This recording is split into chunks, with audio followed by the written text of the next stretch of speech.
Menurut Zulfadli, kop surat juga bukan dari Badan Kepegawaian Aceh. Hasil penelusuran saya, kata dia, BKA tidak pernah memproses SK yang diserahkan Wagub Fadullah atau Dekpad kepada Al-Hudri, sebut Zulfadli.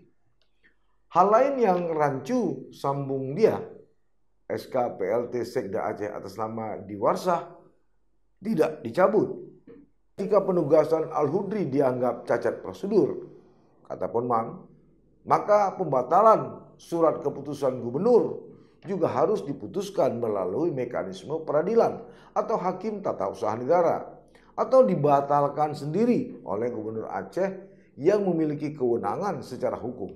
Walaupun alasan ini masuk akal menurut saya, tapi secara pribadi saya masih geli-geli sedap. Andai pendapat itu benar, pertanyaan saya adalah, haruskah Zulfadli garang bicara secara terbuka di media pers? Apakah tidak sebaiknya dia bertanya langsung kepada Mualim sebagai kepala pemerintahan atau Gubernur Aceh, atau juga kepada Wagub Aceh yang juga mitra DPR Aceh? Bahkan Zulfadli, kita tahu semua, dia merupakan bawahan dari Mualim di Partai Aceh. Tapi entah karena alasan itu pula, Ketua Yayasan Advokasi Rakyat Aceh atau YARA, Saparudin, justru meminta Ketua Partai Aceh, Ketua Umum DPP Partai Aceh, Haji Muzakir Manaf atau Mualim, yang juga Gubernur Aceh, untuk menggantikan posisi Ketua Dewan Perwakilan Rakyat atau DPR Aceh yang kini diduduki Zulfadli atau Abang Samalanga.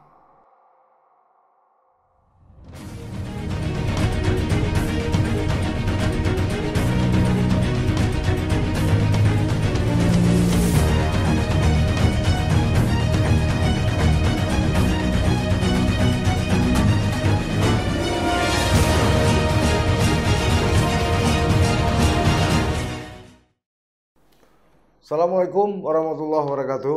Sahabat Titik Balik, bertemu kembali seperti biasa. Saya akan coba mengupas beberapa masalah yang sedang hot terjadi di Aceh.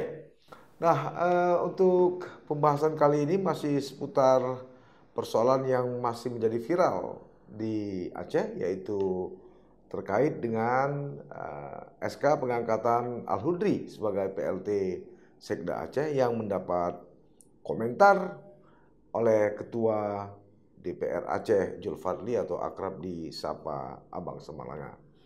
Sahabat Titik Balik, saya mengistilahkan atau ibarat pepatah menepuk air di dulang, ternyata terpecik ke muka sendiri. Agaknya begitulah nasib apes yang dialami Ketua DPR Aceh Zulfadli atau akrab disapa Abang Samalanga. Ini tentu saja bukan tanpa sebab. Sebaliknya, karena politisi Partai Aceh itu menyebut bahwa pergantian PLT Sekda Aceh dari Muhammad Diwarsah kepada Al-Hudri yang dilakukan Gubernur Aceh Haji Muzakir Manaf atau akrab disapa Mualim tidak sah dan cacat prosedur. Karena itu diyakini tidak melalui mekanisme yang seharusnya. Itu disampaikan Abang Samalanga dalam pernyataan resmi yang dikeluarkan kepada media pers pada Rabu 19 Februari 2025 lalu. Zulfadli menegaskan bahwa pengangkatan Al-Hudri sebagai PLT Sekda cacat prosedur sehingga tidak sah dan batal demi hukum. Termasuk banyak terdapat maladministrasi di sana. Begitu juga Zulfadli. Yang menjadi pertanyaan adalah, benarkah dugaan dan pendapat Zulfadli atau Abang Samalanga itu? Inilah yang menjadi soal. Dalam salinan atau fotokopi surat keputusan atau SK pengangkatan Al-Hudri sebagai PLT Sekda Aceh yang beredar luas di media sosial, di sana jelas terlihat Al-Hudri diangkat sebagai PLT Sekda Aceh pada tanggal 12 Februari 2025. Tanggal ini persis di hari pelantikan Haji Muzakir Manaf dan Fadullah sebagai Gubernur dan Wakil Gubernur Aceh masa jabatan 2005-2030. Itu sebabnya Abang Samalanga menduga ada oknum-oknum di luar struktur birokrasi di pemerintah Aceh yang menyiapkan SK tersebut. Menurut Ketua DPR Aceh ini, proses penerbitan SK tadi seharusnya dilakukan berdasarkan perintah dari Gubernur Aceh dan Sekda Aceh. Maka dia menilai penerbitan SK terhadap Al-Hudri tidak melalui proses yang benar. Begitu tegas Abang Samalanga. Lebih berani lagi, Zulfadli memastikan bahwa proses penerbitan SK untuk mantan Kadis Pendidikan Aceh itu tidak didahului telaah staf. Hal itu, kata Zulfadli, dibuktikan dengan tidak adanya paraf Kepala Badan Kepegawaian Aceh dan Asisten 3 Sekda Aceh pada lembaran SK yang terlihat ditandatangani oleh Gubernur Aceh Muzakir Manaf. Sahabat, sisi lain, karena SK itu tidak menggunakan paraf BKA, maka menurut Zulfadli, kop surat juga bukan dari Badan Kepegawaian Aceh. Hasil penelusuran saya, kata dia, BKA tidak pernah memproses SK yang diserahkan Wagub Fadullah atau Dekpad kepada Al-Hudri, sebut Zulfadli. Hal lain yang rancu, sambung dia, SK PLT Sekda Aceh atas nama Diwarsah tidak dicabut. Justru SK Diwarsah selaku PLT Sekda menurut Zulfadli masih berlaku 3 bulan sejak diangkat pada 4 Februari 2025 lalu. Nah, dalam SK nomor PEK.821.22/13 tanggal 12 Februari 2025 lalu yang diterima Al-Hudri, tidak disebutkan pencabutan SK PLT Sekda atas nama Diwarsah. Dengan demikian, menurut Zulfadli, terjadi dualisme jabatan Sekda. Dia menambahkan saat acara penyerahan SK jabatan fungsional di lingkungan pemerintah Aceh pada Rabu 19 Februari 2025, Al-Hudri tidak masuk dalam list undangan pejabat yang akan diserahkan SK. Maka dia mengira ini sebuah pelanggaran. Tidak boleh dibiarkan karena akan merusak tata kelola pemerintahan di Aceh. Lagi-lagi begitu tegas Zulfadli. Karena itu pimpinan lembaga legislatif ini meminta agar pihak terkait segera mengusut dugaan kejahatan yang sangat fatal dan telah mempermalukan kepala pemerintah Aceh. Siapa saja yang terlibat harus diusut karena penunjukan Al-Hudri tidak sah. Saya kira Diwarsah masih PLT Sekda. Begitu kata Zulfadli. Sama sisi lain, terhadap pendapat Abang Samalanga ini, saya pribadi agak geli-geli sedap. Ya, kenapa? Karena jika pendapat itu keluar dari pikiran pribadi Zulfadli, berarti dia harus lebih banyak belajar lagi soal hukum atau tentang hukum, terutama hukum tata negara atau administrasi negara. Sebaliknya, jika apa yang disampaikan Zulfadli atau Abang Samalanga ini berdasarkan masukan atau telaah dari ahli hukum, maka menurut saya sang ahli hukum itu pun harus belajar lebih serius lagi. Sementara dari konteks media, siaran pers yang disampaikan oleh Zulfadli atau Abang Samalanga ini, andai pun dirancang oleh seseorang yang mengatasnamakan dirinya sebagai wartawan senior di Aceh dengan kualifikasi kompetensi utama, menurut saya sosok tersebut telah cacat nalar dan telah dengan sukses membuat Abang Samalanga terperosok dalam jurang dengan sangat sadar. Lagi-lagi muncul pertanyaan, kenapa? Bagi saya pribadi, Al-Hudri itu adalah objek, bukan subjek. Artinya, dia orang yang diangkat atau ditugaskan oleh Gubernur Aceh yang sah, yaitu Muzakir Manaf atau Mualid. Karena itu menyebut SK Al-Hudri cacat prosedural dan tidak sah, ini sama artinya dengan melecehkan SK sekaligus kedudukan Mualim sebagai Gubernur Aceh yang sah. Kecuali itu, jika SK tersebut ternyata palsu, katakanlah Mualim tidak ikut menandatangani dalam SK tersebut, tentu ada konsekuensi. Pertama, pengangkatan Al-Hudri boleh disebut tidak sah atau cacat hukum karena memang SK tadi dipalsukan. Kedua, siapapun yang memalsukan tanda tangan Mualim tentu saja ada konsekuensi hukum, yaitu pidana. Jadi sah atau tidak sah bukan dari penilaian Zulfadli sebagai ketua DPR Aceh, tapi dari Mualim sendiri yang merupakan user atau atasan langsung dari Al-Hudri. Artinya Mualim sendiri yang mengatakan bahwa itu bukan SK yang dia tanda tangani, seperti yang saya katakan tadi. Sahabat, sisi lain, saya juga mengutip pendapat dari juru bicara Mualim D4, yaitu Teguh Kamaruzzaman atau akrab disapa Ampunman. Kata Ampunman, pengangkatan Al-Hudri sebagai pelaksana tugas Sekretaris Daerah Aceh telah melalui pertimbangan penuh dari Gubernur Aceh.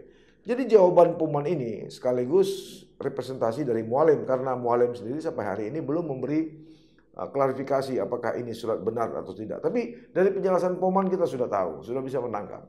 Nah, menurut Ampunman, Gubernur Aceh Muzakir Manaf telah mengeluarkan surat keputusan atau surat perintah pelaksana tugas untuk memerintahkan Al-Hudri sebagai PLT Sekda. Jadi kalau kita mengutip pernyataan Ampunman, artinya Mualim dengan sadar telah mengangkat atau meng-SK-kan Al-Hudri sebagai Sekda Aceh. Jadi dalam hukum administrasi negara disebutkan setiap keputusan gubernur yang telah dikeluarkan atau ditandatangani oleh keputusan tata usaha negara atau dalam azas hukum disebut setiap keputusan pemerintah harus dianggap syah dan benar secara hukum. Begitu kata Ampunman dalam keterangan tertulisnya kepada media pers Kamis 20 Februari 2025 di Banda Aceh. Sahabat, sisi lain, jika penugasan Al-Hudri dianggap cacat prosedur, kata Ampunman, maka pembatalan surat keputusan gubernur juga harus diputuskan melalui mekanisme peradilan atau hakim tata usaha negara, atau dibatalkan sendiri oleh Gubernur Aceh yang memiliki kewenangan secara hukum dalam mengangkat pelaksana tugas sekretaris daerah. Jadi begitu kata Ampunman. Sahabat titik balik, saya juga mengutip pendapat dari ahli hukum Dr. M. Jafar SH MHum, ahli hukum dan dosen Fakultas Hukum Universitas Syekh Kuala Banda Aceh, yang dia sampaikan kepada media pers pada Kamis 20 Februari 2025 lalu. Menurut Dr. M. Jafar, pengangkatan Al-Hudri sebagai PLT Sekda Aceh syah karena tertuang dalam SK Gubernur Aceh yang langsung ditandatangani Gubernur Aceh Muzakir Manaf. Menurut M. Jafar, soal keputusan gubernur tentang pengangkatan Al-Hudri sebagai PLT Sekda tidak ada perintah gubernur atau melalui Sekda Aceh serta tidak adanya parab. Keputusan pengangkatan Al-Hudri tetap syah karena ditandatangani oleh Gubernur Aceh, yaitu Haji Muzakir Manaf atau Mualim. Menurut Jafar, ada atau tidaknya perintah gubernur, yang penting SK pengangkatan Al-Hudri ditandatangani gubernur. Sudah pasti orang yang namanya tertera dalam SK tersebut adalah orang yang diinginkan Gubernur Aceh, karena dia menandatangani langsung surat tersebut. Begitu logika hukum yang dimunculkan atau yang disebut oleh Dr. Jafar. Kedua, soal farab.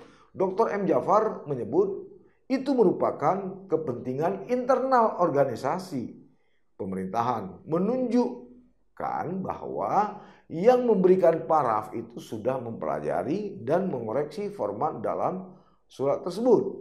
Sedangkan pihak yang memaraf tidak bertanggung jawab terhadap isi surat. Siapa yang disebutkan dan ditulis dalam isi surat atau nama Al-Hudri itu bukan tanggung jawab orang yang paraf jelasnya. Orang yang memaraf hanya memastikan bahwa surat itu sudah sesuai format. Sedangkan isinya, siapa yang ditentukan dalam surat itu bukan tanggung jawab yang paraf, itu tanggung jawab yang menandatangani surat keputusan. Jadi soal paraf memaraf itu bukan substansi. Itu boleh ada, boleh tidak, dan tidak mempengaruhi dari sebuah keputusan dan azas legalitas formal dari sebuah surat keputusan. Jadi tidak ada masalah kalau tidak ada paraf. Proses itu hanya untuk kepentingan internal pemerintahan, bukan untuk kepentingan publik. Yang memaraf tidak bertanggung jawab, begitu kata M. Jafar. Lalu bagaimana yang disoal oleh Abang Samalanga mengenai kop surat? Menurut Dr. M. Jafar, kop surat Kepala Badan Kepegawaian Aceh atau BKA itu selama ini berlambang burung Garuda atau Pancacita. Dan surat itu atau kop itu ada di Biro Umum. Walau surat itu dari dinas lain, namun sumbernya ada di Biro Umum. Selanjutnya, sahabat titik balik, soal paraf asisten. Ini tergantung atau terkait apa isi surat dari masing-masing asisten yang membidangi tugasnya. Nah, menyinggung tentang PLT Sekda Aceh atas nama Diwarsah tidak dicabut. M. Jafar menjelaskan dalam SK Diwarsah itu ada 3 pola. Pertama, mengangkat yang baru memberhentikan dan baru memberhentikan yang lama. Kedua, mengangkat yang baru memberhentikan yang lama dengan SK tersendiri. Yang ketiga, mengangkat yang baru tidak memberhentikan yang lama. Sebenarnya yang paling baik itu menurut Jafar adalah formula pertama. Nah, kita melihat pemberhentian Tengku Ahmad Dade dari Kepala Bapeda menjadi pejabat utama, begitulah kira-kira. Ada 2 SK, mencabut Dade dari situ, lalu ada SK pengangkatan Dade. Sebaliknya, karena Dade memiliki pos baru. Nah, Dr. Husnan sebagai PLT Kepala Bapeda. Sementara di Warsah, dia sudah menjadi pejabat definitif sebagai asisten. PLT Sekda ini hanya sekedar PLT. Jadi ketika keluar SK bagi Al-Hudri, dengan sendirinya di Warsah kembali ke jabatan yang formal. Begitu pemahaman logika hukum saya. Nah, azas ini merupakan azas hukum yang digunakan untuk menyelesaikan konflik antar peraturan. Dengan adanya peraturan yang baru menyebabkan peraturan yang lama itu menjadi tidak berlaku. Tapi alasan Zulfadli atau Abang Samalanga kemudian menjadi bias. Ini sejalan dengan munculnya pendapat dari aktivis dan seorang advokat bahwa apa yang dilakukan Zulfadli merupakan bentuk dari kontrol legislatif terhadap tata kelola pemerintahan atau eksekutif. Walaupun alasan ini masuk akal menurut saya, tapi secara pribadi saya masih geli-geli sedap. Andai pendapat itu benar, pertanyaan saya adalah haruskah Zulfadli garang bicara secara terbuka di media pers? Apakah tidak sebaiknya dia bertanya langsung kepada Mualim sebagai kepala pemerintahan atau gubernur Aceh, atau juga kepada Wagub Aceh yang juga mitra DPR Aceh? Bahkan Zulfadli kita tahu semua dia merupakan bawahan dari Mualim di Partai Aceh yang juga berasal dari satu partai, yaitu partai yang sama, Partai Aceh. Jadi agak sedikit rancu saja menurut saya kalau itu disebutkan oleh pendukung Zulfadli bahwa ini adalah bentuk kontrol. Ada komunikasi politik yang mesti dibangun. Masa satu partai masih ada hijab? Ini kan rasa-rasanya agak kurang pas bagi saya. Tapi entahlah, entah karena alasan itu pula, Ketua Yayasan Advokasi Rakyat Aceh atau YARA, Saparudin, justru meminta Ketua Partai Aceh, Ketua Umum DPP Partai Aceh, Haji Muzakir Manaf atau Mualim, yang juga Gubernur Aceh, untuk menggantikan posisi Ketua Dewan Perwakilan Rakyat atau DPR Aceh yang kini diduduki Zulfadli atau Abang Samalanga. Sahabat titik balik, ini dimaksudkan oleh YARA untuk mencegah meluasnya konflik yang mengganggu hubungan pemerintah atau eksekutif dengan legislatif. Permintaan ini terkait dengan pernyataan Ketua DPR Zulfadli yang menyampaikan bahwa Al-Hudri sebagai PLT Sekda tidak sah. Jadi permintaan Yara terkait dengan Al-Hudri. Pernyataan Ketua DPRA tentang sah pengangkatan Sekda Aceh dapat menimbulkan konflik antar eksekutif dan legislatif. Untuk mencegah itu, sebaiknya Ketua Umum Partai Aceh menggantikan Ketua DPR Aceh dengan yang lain. Begitu desak Safar dalam keterangan pers tertulisnya pada awak media di Banda Aceh, Kamis 20 Februari 2025. Lantas sahabat titik balik, bagaimana nasib jabatan Ketua DPR Aceh Zulfadli atau akrab disapa Abang Samalanga yang kini masih menduduki kursi Ketua DPR Aceh? Tentu keputusan yang tidak pernah disangka-sangka atau keputusan yang mengejutkan akan datang dari Mualim. Apakah ada keputusan yang mengejutkan nantinya? Mungkin saja menggantikan Ketua DPR Aceh dari Zulfadli kepada yang lain. Kita tunggu saja, jangan buru-buru. Apapun bisa terjadi di dalam politik. Demikian, terima kasih. Assalamualaikum warahmatullahi wabarakatuh.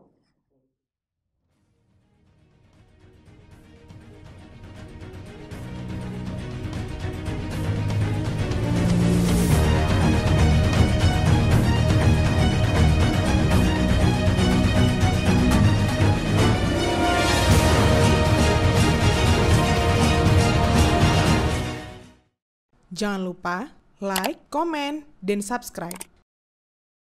Serta aktifkan lonceng notifikasi.